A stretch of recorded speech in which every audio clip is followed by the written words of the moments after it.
Fame है, चाहे वो आपके क्रिएटर जर्नी में हो या बिग बॉस में हो। पर कहीं न कहीं लगता है कि ये आप लोग सिर्फ़ सेंसेशनलाइज़ करने के लिए करते हो, क्योंकि पायल अब जाकर ये वीडियो बना रही है कि वो आपको डिवोर्स देना चाहती है और कृतिका ने उनके इनोसेंस का फ़ायदा उठाया है। तो आपको लगता है ये सिर्फ़ आईबॉल्स के लिए आपका ये रिलेशनशिप, रियल में आप तीनों इतने स्ट्रॉन्ग नहीं है जितना आप पोर्ट्रे करते हैं? तो मुझे लगता है इससे अच्छा तो ना मुझे भगवान के पास जाना पड़ेगा। बिग बॉस रियलिटी शो है, यहाँ पर आप कुछ भी नकली नहीं कर सकते। इतने कैमरा है यहाँ पे, मेरा गुस्सा निकलता है, मेरी गालियाँ निकलती है, मेरा धक्का निकलता है, हर चीज़ निकलती है, तो आप ये चीज़ नकली कैसे कर सकते हो? तो मुझे लग रहा है जो आपका सवाल है ना, आप इस पे थोड़ा-सा सोचें, क्योंकि बिग बॉस एक रियलिटी शो है, यहाँ पे कुछ भी नकली नहीं है। इससे ज़्यादा तो मैं कुछ प्रूफ़ दे ही नहीं सकता, बस यही बोलना चाहूँगा। मैं कह रही हूँ आपका रिश्ता सिर्फ़ ये आईबॉल्स के लिए ये ऐसा कुछ तिगड़ा वाला। नहीं, नहीं, ये बिल्कुल रियलिटी का रिश्ता है, इसमें कोई भी चीटिंग नहीं है और कोई भी आईबॉल नहीं। और आपको लगता है ये एक पॉलीगैमस रिलेशनशिप, एक इल्लीगल रिलेशनशिप, एक नेशनल टीवी पे आप लोग जो प्रमोट कर रहे हैं, ये सही है? मैं कहना चाहूँगा, देखो क्या है कि मैंने तो दुनिया के सामने रख दिया, पर कुछ लोग ऐसे हैं जो अपनी वाइफ को घर रख के बाहर रिलेशनशिप चल रहा होता है, उसके बाद घर आते हैं, वाइफ को पीटते हैं, बहुत सारी ऐसी चीज़ें करते हैं जो दुनिया को पता भी नहीं। पर फिर मैं हम में हिम्मत थी, मैं सामने लेके आया हूँ और उस चीज़ को मेरी वाइफ ये भी एक्सेप्ट करती है, पायल भी करती है, उसके बाद दुनिया क्या सोचे मुझे फ़र्क नहीं पड़ता। हेलो, मेरा नाम पूजा नवाते है। मैं फिल्मी ज्ञान से हूँ। मेरा सवाल अरमान और कृतिका के लिए है। हाँ। आपने हर बार अपनी चीटिंग को जस्टिफाई काफ़ी अच्छे से किया है। 7 दिन में आपको प्यार भी हो गया। कृतिका, जब विशाल ने कमेंट पास किया आपको काफ़ी गुस्सा आया। अरमान, आपने तो थप्पड़ मार दिया। जी। लेकिन जब खुद की बीवी है, जब वो शादीशुदा है और आपको 7 दिन में प्यार हो रहा है, तो किस तरीके का आप इन्फ्लुएंस सेट कर रहे हो ऐसे बड़े रियलिटी शो पर आकर? और आपके पास खुद का मुद्दा नहीं होता है कृतिका, कि हर बार आप वेट करते हो कि अरमान आपके लिए मुद्दा ढूंढ के लाए? तो देखो, ये जो हमारी रियल स्टोरी है ना, इस 7 दिन में प्यार, वो ऑलरेडी सबको पता है। मैं इस रियलिटी शो में आई थी, तो यहाँ पे जितने भी लोग हमें नहीं जानते थे, मैंने सबको बताया। और हम तीनों इस शो में आए थे कि हम तीनों अपना प्यार लोगों को दिखा सके, क्योंकि बाहर ना बहुत सारे लोगों के क्वेश्चन होता है कि आप तीनों जो साथ में रह रहे हो, क्या वो सच है? क्या वो सच में आप तीनों साथ में रहते? तो हम लोग इसलिए इस शो पे आए थे ताकि लोगों को ना ये चीज़ क्लियर होए कि हम तीनों साथ में रहते हैं। बाकी जो मुद्दे वाली बात है, आप थोड़ा सा और क्लियर करके प्लीज मैं बता देता हूँ मुद्दा क्या होता है ना, कि अब सोचो विशाल था, उसमें कृतिका ऐड थी, उसके बाद दूसरा मुद्दा हम ले लेते हैं, जब शिवानी ने डिसीजन लिया था कृतिका को पीछे कर दिया और सना मकबूल को आगे कर दिया, पर उस उसकी मुद्दा भी ऐड ऑन था। पर उस चीज के लिए जब ये रेस वाली बात हुई थी, शिवानी संचालक थी, शिवानी ने बोला कि कृतिका तुम हार गई हो और सना चली गई, तो उस मुद्दे में पहले मैं बोली थी।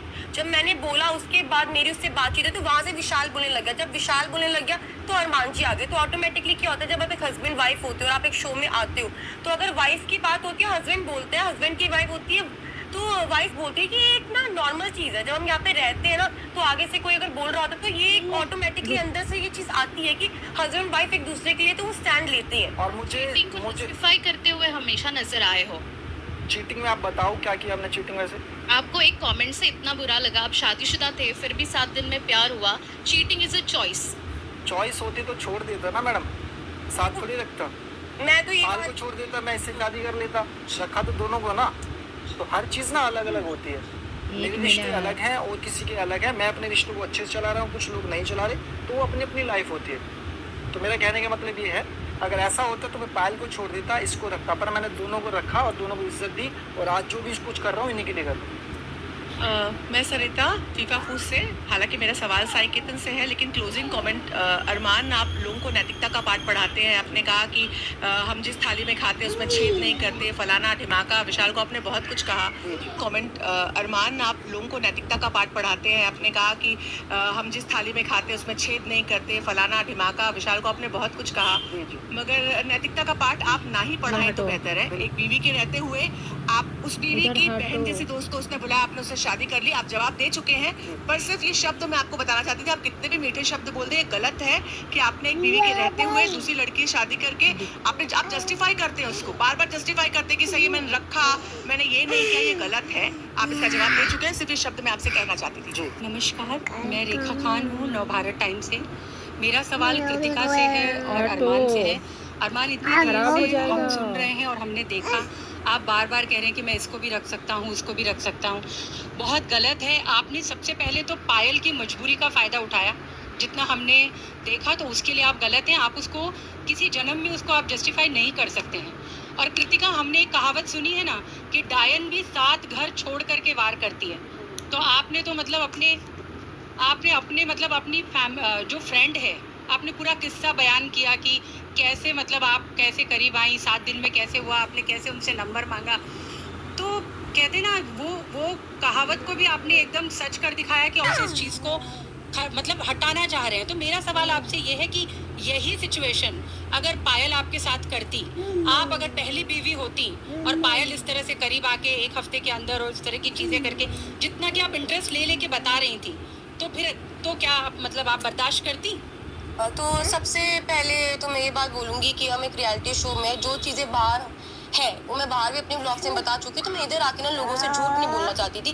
जो चीज़ें हैं मैंने वो बातें करी, और ठीक है मुझे प्यार हुआ, मैं मानती हूँ मुझे प्यार हुआ, और हर किसी को प्यार होता है। और अरमान जी ने मेरा साथ दिया, और पायल का जो इस चीज़ के अंदर पूरा का पूरा हाँ था, मतलब पायल ने हाँ करी तभी ये शादी हुई, तभी ये चीज़ें आगे बढ़ी। तो भाई ये जो चीज़ें है हमारी पर्सनल है, हम तीनों की अंडरस्टैंडिंग है। और जो आप बोल रहे हो ना कि डायन ये सब, तो भाई ठीक है, ये मानती हूँ ये चीज़ें होती है, बल्कि मैं यही बात बोलूँगी कि सबसे इंपॉर्टेंट होती है अंडरस्टैंडिंग, जो कि हमारी है। और चीज़ें बहुत ज़्यादा ख़राब हो चुकी थी, मैंने सुसाइड करी, मैंने अपनी चीज़ें ख़राब की, मैंने मरने की कोशिश करी। एक ऐसा टाइम आ गया था कि हम तीनों अलग हो चुके थे, मैंने रिश्ता ख़त्म करने की कोशिश करी। मैंने ये टाइम भी देखा कि मैं इनकी लाइफ से अलग हो जाऊँ, पायल हमारी लाइफ से अलग हो जाए, हम तीनों अलग हो चुके थे। अलग होने के बाद मुझे फिर एंड में चीज़ें समझ आई कि हाँ मैं नहीं रह सकती ना इनके आप बिना। अभी भी मेरे सवाल का जवाब नहीं दे रही है। मैं कह रही हूँ कि अगर आपके साथ पायल ऐसा करती तो आप बर्दाश्त करती? बस मेरा सवाल इतना है, बाकी आपकी पूरी कहानी तो पूरी दुनिया जानती है। तो देखो चीज़ें जब होती तब की तब मैं देखती, बाकी जो पायल ने किया वो बहुत मुझे पता है पायल ने सही की है, और मैं अगर पायल की जगह होती तो मैं भी यही करती। Thank you. अरमान जी, आप मेरे में ज़रूर बोलना। ऐसे तो कॉन्ग्रेचुलेशंस आप सभी को, आप आ गए हो फिनाले वीक में।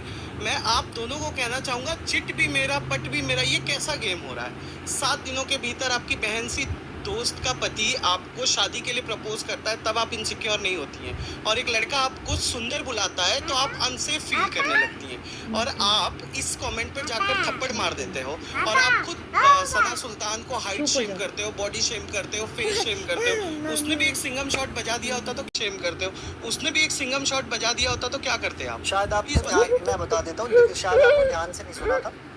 वो बॉडी शेमिंग नहीं थी। पहली नंबर तो जब वो यहाँ पे कर रही थी उसको डिस्टर्ब कर रहा था, ठीक है, शीशो वाला, उसमें मैंने बोला अगर तू दिल उतार दे क्या किसका है सर, इसे ही बॉडी शेमिंग कहते हैं सर। चलो आपको लगता होगा उस टाइम उसको डिस्टर्ब, आपको कितने जन को लगता है? सबको वही लगता है, वही बॉडी। चलो सबको लगता है, चलो सबको लगता है, ठीक है। और यहाँ पे उससे पहले वो मुझे डिस्टर्ब कर रही थी, ठीक है, मैं उसको डिस्टर्ब कर रहा था, और उसके बाद मैंने बोला अगर तू मेकअप उतार देती होगी तो क्या घर वाले पहचान जाते तुझे? ये बोला था। शेमिंग में आता है सर मुझे, चलो उसके लिए मैं माफी चाहता हूँ, मैंने ये बात उसको भी बोली थी, अंदर भी बोली थी। हाँ, लेकिन आपने सुल्तान से उस वक्त माफी नहीं मांगी। नहीं, अंदर जब मेरे सामने आई थी और अगर वो थप्पड़ मार देती तो क्या जस्टिफाई होता ही है? कर लेते सर। और कृतिका जी आप बताइए, आप अनसेफ फील हो गई थी एक सुंदर कह देने से? सर वो सर सुंदर एक नहीं। सेकंड से बात क्या हुई थी जब पायल शो पे आई थी, सेकंड वीकेंड का वार था जब अनिल सर ने बुलाया था, तो जिस तरह से वो वाक्य मेरे सामने आया कि विशाल ने जो भी मेरे बारे में बोला ना, वो बहुत ही वियर्ड चीज़ थी, ठीक है। वो अचानक से वो जो चीज़ आई कि मेरे बारे में वो लवकेश को बोल रहा है, लवकेश ने जब एक्सेप्ट किया, क्योंकि लवकेश था वो सुनने वाला, जो इंसान सुनने वाला है वही बता सकता है कि उसके साथ वाला सही है या गलत है। तो जब लवकेश ने बताया कि विशाल गलत था, तो मेरे दिमाग में विशाल के लिए जो दूसरी बात है, जब वो दोस्त बताएगा तो वो चीज़ तो गलत लगेगी ना। और बात मैं यहाँ से एक और कर देता हूँ, आपने बोला, चलो मैंने उसको बोला, उसके बाद अंदर सॉरी बोला, मैंने बॉडी शेमिंग की, और जो रोज मुझे यहाँ बोला जाता है थुलथला, इसको पढ़ना लिखना नहीं आता, मेरे सामने तो कोई नहीं है सॉरी। 8वीं फेल, ये 8वीं फेल बोला, जैसे सना सुल्तान मुझे बोलती है थुलथला, इसको मैसेज पढ़ना नहीं आता, या फिर उसने तुम नहीं बोला सॉरी, किसमें लड़का था ना, उसी पे कुछ कहना चाह रही है, बताइए जी। मैंने ना उस दिन भी मैंने अरमान जी को भी बोला था कि अरमान जी आप मुझे बोलते हो मेरी पावर है वो लेने की, आपको मैं बोलती हूँ आप वो अंदर ले सकते हो, वो लड़की वैसी नहीं है, शी कुडंट टेक इट। तो आई थिंक मैंने सना सुल्तान को भी ये समझाया था कि अरमान जी है वो बोलते रहते, छोड़ ना तो इसको इतना सीरियस मत ले, बट वो लड़की वैसी थी, यू नो, उसकी वो लेने वाली क्षमता एक होती है ना कि कोई किसको कितना भी नीचे गिराए, वो लड़की वैसी नहीं थी। तो मैंने दोनों तरफ समझाने की कोशिश की, मैंने इनको भी बोला था। और रही बात मुझे विशाल वाले टॉपिक पे बोलना है, विशाल ने डे 1 से भाभी को मुंह पे बोला है, भाभी आप कितनी क्यूट हो, कितनी सुंदर हो, तब इनको अनसेफ फील नहीं हुआ। After that incident she started feeling unsafe. एक सेकंड, किसी को सामने, आप मेरी बात समझे, किसी को सामने बोलना, रणवीर जी भी अगर मुझे सामने से तारीफ करे कि कृतिका बहुत अच्छी लग रही है, वो बात एक अलग है, पर वो अपने दोस्त को कान में बोल रहा है और उसका दोस्त मुझे आगे से बोल रहा है, एक मिनट मुझे बोलने दीजिए, ये बात गलत है। सेकंड की ये बात गलत है, आप समझिए ना। और उसके बाद वो गिल्टी मानता है, और जब ये बात पायल मुंह पे बोलती है तो वो कहता है ओ यार शिट, मेरा भेद खुल गया। उसने ये भी बोला मुझे, आई एम रियली सॉरी भी बोला, आप समझिए। अब मैं साई को बोल रही हूँ कि साई तुम अच्छे लग रहे हो, ठीक है, और मैं रणवीर जी के कान में साई के लिए कुछ अलग बात बोल रही हूँ। रणवीर जी बोले कि कृतिका का तेरे लिए बोलना गलत था, तो ऑब्वियसली बात है ना, साई यही सोचेगा ना कि गलत था। आप समझिए, सामने बोलना और कान में बोलना, जिसको तुम कान में बोल रहे हो उसका दोस्त एक्सेप्ट कर रहा है कि वो गलत है, इन दोनों में फर्क है।